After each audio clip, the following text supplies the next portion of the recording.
Assalaamu calaykum waraxmatullaahi wabarakaatu. Asxaabta ku xiran Najax Kitchen and Beauty, soo dhawaada walaalahayga meel walbo aad joogtiin. Dhammaantiin ku soo dhawaada channelkeena Najax Kitchen and Beauty uga barateen isqurxinta dabiiciga. Waa walaashina hadeynii sida cashar kale cusub ayaa walaalahayga maanta inoo wada. Maanta waxaynii sida labo maaski oo cajiiba oo wajiga iyo gacmaha dheelatiraayo. Wajiga iyo gacmaha daalka, khayraada, wasaqda, madowga, mugdiga ka dejinayo, kiliinna ka dhigayo walaalahayga oo nadiifinayo. Labadaas maaski midkii adiga ku cajibiyo ama midkii adiga markaas aad hagaajisan kartid ayaad samaysanaysaa oo hadda wajigaaga iyo gacmahaaga ku dayactirinaysaa insha Allah. Marka labadaas maaskiga oo cajiibka ayaan walaalahayga maanta waxaan jeclaystay inaan la share gareeyo si ay uga faa'iideysatiin. Sidoo kale haddii dhalin aad lahayn ee wajiga iyo gacmaha ka saaran tahay, maaskan insha Allah isticmaal oo isla gaar. Dhalintaas asaga ayaa ka dejinaya gacmaha iyo wajigana hadda baby kaaga dhigayo. Kana bogta walaalahayga videoga soo socda insha Allah. Labadaas maas oo hagaajisanayno, waxyaabaha aynu ku hagaajisanayno iyo sidaan u samaysanayno walaalahayga waana ku mahadsantihiin mar walba sida quruxda badan ay ila socotiin. Bismillaah, maaski ayaan hagaajisanaynaa walaalahayga. Marka koowaad waxaan hagaajisanaynaa qaybta koowaad ayaan samaysanaynaa. Marka hore walaalahayga waxaan soo qaatay weel yar oo maaska aan ku qasano. Sidoo kale marka koowaad waxaa u baahan tahay kafee ayaa u baahan tahay. Hal qaando nice kafee ah ayaa waxaan ku shubanay walaalahayga. Weelka yaraa nice kafeegana waa kana noocan ayaan isticmaalaya walaalahayga. Inay nooca heli kartid ayaadna isticmaali kartaa. Muhiimadu waa inaa haysataa nice kafee. Sidoo kale walaalahayga waxaan kaloo ku darayaa hal qaando biyaha ubaxa ah ayaan ku darayaa, ama rose water ama maa'ul warad sidii aad u taqaanid. Biyaha ubaxana walaalahayga waa kuwaana noocan ayaan isticmaalayaa. Ayagana biyaha ubaxana waxaa ka helaysiin meelaha shoppingka ayaa lagu iibiyaa walaalahayga. Biyaha ubaxana inaba caadi ma wajiga iyo hadda xagga jirka isqurxinta laguma gaaro walaalahayga. Waa number 1 biyihii ubaxa iyo waxaan isku qasaya walaalahayga iyo kafeegi ayaan isdhexgelinayaa oo hadda si fiican isku qasaya. Labada maaski oo aan samaysanayna walaalahayga mid allaale midkii ku cajabiyo ayaad wajigaaga iyo gacmahaaga ku dayactirinaysaa. Hadda alaabtii markii aan soo qasay walaalahayga sidaas ayay inoogu soo baxday. Sidoo kale waxaan kaloo ku darsanaynaa hal qaando galaatiin ah ayaan ku daray walaalahayga. waa inay tusinayaa galaatiinka insha Allah. waa kana walaalahayga galaatiinka aynii sheegayo waa alaabtan baakadka inoogu jirto waayo walaalahayga. magacana hadda kor ayuu ugu qoran yahay galantii ayaa ku qoran walaalahayga. magaca haddaa si qaldan ugu dhawaaqana hadda insha Allah iga raali noqda. galantiigana walaalahayga xagga isqurxinta waa loo isticmaalaa. Sidoo kale waxaa kaloo lagu darsadaa macmacaanka sida ice creamka oo kale, keegaga oo kale, whipping creamka oo kale. markii la hagaajinayo waxyaabahaas ayaa lagu darsadaa walaalahayga. galantiinkana waxaa ka helaysiin supermarketka iyo dukaamanka labadaba waa lagu iibiyaa walaalahayga. insha Allah inay fahanteen ayaan rajeynayaa. alaabtii walaalahayga markii aan kusoo darsanay hal qaando galantii ah, hadda alaabtii waan isku qasaynaa walaalahayga oo waan isdhexgelinayaa. si fiican ayaan isku qasaya walaalahayga. galantiigan haddaa heli karin oo kale qaybta kale videoga insha Allah ka faa'iideyso. haddii asaga ay heli kartidna hadda isticmaal insha Allah. alaabtii markii aan soo qasay walaalahayga oo si fiican isku soo dhexgeliyay sidaas ayay inoogu soo baxday. waxaan kaloo walaalahayga aan soo qaatay digsi ayaan soo qaatay ee biyo ku jiraan. hadda digsigan ayaan alaabtii dhex dhigayaa walaalahayga. digsiga biyaha ku jiro ma kulula walaalahayga, waa biyo caadi ah. marka waxaan sameynayaa alaabtan waan soo karinayaa walaalahayga asagoo hadda digsiga ay alaabta inoogu dhex jirto. 6 daqiiqo oo kaliya ayaan ku soo karinayaa walaalahayga. sidaas ayadoo ah ayaan dabka saaraya insha Allah. markii aan soo kariyo oo hadda soo dhalaaliyo ayaan hadda walaalahayga aan isku soo noqonaynaa insha Allah.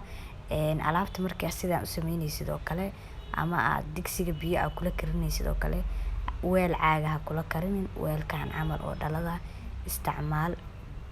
alaabtii walaalahayga dabka waan ka soo dejiyay. hadda sidaas ayay inoogu soo baxday oo ujeediin hadda siday u soo dhalaashay maasha Allah. markii hore way fadhisay haatan laakiin way soo dhalaashay walaalahayga. marka waxaa la rabaa sidaas inay ku noqoto la rabaa. 6 daqiiqo oo kaliya ayaan la rabaa insha Allah inay ku karisid. alaabtan intay dabka ku saaran tahayna hadda lama rabo inaad ka kortagtid. waa inaa mar walbo aa walaaqdaa oo walaaqitaanka aad ka joojin. dabkana waa inaad aad ugu dheeranin, waa inaad meel dhexe aad ka dhigtaa. hadda walaalahayga alaabtii biyihii waan ka saarayaa walaalahayga oo dhulka ayaan dhiganay walaalahayga alaabtii maasha Allah. hadda alaabtii sidaas ayay noogu soo baxday. haatan waxay u baahan tahay in jag la isku siiyo. Marka waxaad sameynaysaa marka hore wejiga iyo gacmaha ayaad iska soo dhaqaysaa, iska soo nadiifinaysaa. Kabacdina maaskan ayaa sidaas u marsanaysaa. Hadda waxaad ku joogaysaa intuu kugu qalalayo 30 daqiiqo ayaad ku joogaysaa maaska oo gacmaha iyo wejiga aad ku haynaysaa. Markaad 30 daqiiqo ku joogtid oo maaska uu ku qalalo oo kugu angago, kabacdina waad iska fiiqaysaa oo hadda wejiga iyo gacmaha labadaba sidaas oo kale ayaad uga fiiqaysaa oo uga dejinaysaa. Hadba waxaan ku dhahay dhinaca ka gaartid waaye, ka fiiq waaye. maasha Allah, hadda lagama sheekeyn karo walaaliga u jeedin sidoo u fiiqmaayo asagoo weliba hadda 30 gaarin waaye. Gacanta dhinaca kalena waa iskaga dhajiyay, waa u jeedin hadda sidee u fiiqmayso. maasha Allah, waa maas caadiya, innaba caadi maaha. walaaliga wuxuu ka baryahay malaha maas banaanka laga soo gaday. hadda sidaas ayaa alaabtan wejiga iyo gacmahaba aad uga dejinaysaa oo uga fiiqaysaa. maasha Allah ayay ku noqonayaan wejiga iyo gacmahaba quruxdooda. hadda waad ka yaabi doontaa insha Allah ilaahay idinkiis. maaskan walaaliga daalka, khayraada, wasaqda, madowga, wejiga jac intaasba walaalihiga uu ka dejinayaa wejiga iyo gacmahaba. wejiga iyo gacmahana uu isku ekeysiinayo walaalihiga, quruxna uu ka dhigayaa. maaskan wejiga iyo gacmahana uu taagaya walaalihiga, sidoo kalena uu jilcinaya. hadda lagama sheekeyn karo walaalihiga maaskan insha Allah.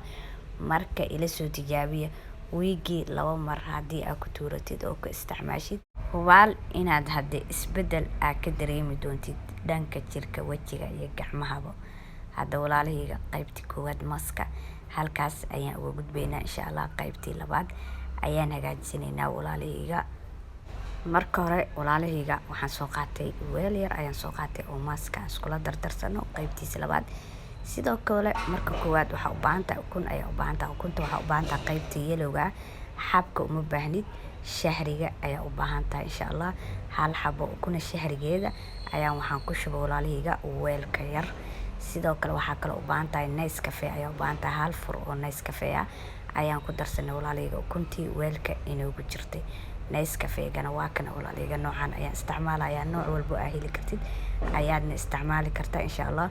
ukuntii iyo waxaan isku qasayaa walaalihiga iyo hadda kafeegi ayaan isdhexgelinayaa oo isku garaacaya ilaa hadda maasha Allah israacdo. ukuntii iyo kafeegi walaalihiga markii aan isku soo qasay oo si fiican isku soo dhexgeliyay, sidaas ayuu inoogu soo baxay. hadda maasha Allah sidaas ayuuna maaski qaybteeni labaad oo diyaar inoogu yahay walaalihiga. haatan oo kaliya maaskan wuxuu u baahan yahay in jag la isku siiyo oo la isticmaalo. marka sida u isticmaalaysaa waxaad sameynaysaa marka hore maaska ayaad diyaarsanaysaa, kabacdina wejiga iyo gacmaha ayaad iska soo dhaqaysaa oo iska soo nadiifinaysaa. hadda kabacdina maaskan waad marsanaysaa wejiga iyo gacmaha, xataa lugaha waad marsan kartaa, ma diidaayo. sidaasoo kale ayaad u marsanaysaa wejiga iyo gacmaha. markii aad marsatid waxaad ku joogaysaa 15 daqiiqo inta uu kugu qalalayo maaska. kabacdina hadda waad ku jijibinaysaa wejiga iyo gacmaha iyo lugahaba. haddii aad marsatid waad isku jijibinaysaa si fiican ayaad korka ugu jijibinaysaa maaska. kabacdina waad iska dhaqaysaa. markaad iska dhaqdo maaskan any cream oo jirkaaga aad marsan jirto kale ayaad jirka dhac ku siisanaysaa oo marsanaysaa.